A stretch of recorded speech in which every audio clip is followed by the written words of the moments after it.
GST நடைமுறைப்படுத்தப்படுவதால் Puducherry மாநிலம் முழு வளர்ச்சி அடையும் என முதலமைச்சர் நாராயணசாமி தெரிவித்துள்ளார். சரக்கு மற்றும் சேவை வரி அறிமுக விழா புதுச்சேரியில் வணிக வரித்துறை சார்பில் நடத்தப்பட்டது.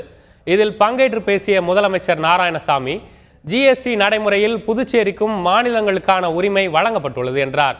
பின்னர் செய்தியாளர்களிடம் பேசிய அவர், ஜிஎஸ்டி நடைமுறையால் மாநிலம் முழு வளர்ச்சி அடையும் என்றார்.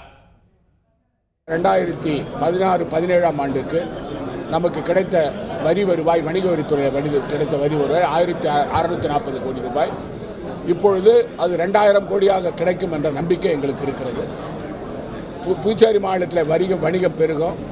ஒரே நாடு ஒரு வரி என்ற முறையில் இருந்தாலும் கூட புதுச்சேரி மாநிலத்துக்கு நிறைய நுகர்வோர்கள் பொருட்களை வாங்குகின்ற ஒரு நிலையை நாம் பார்க்கிறோம்.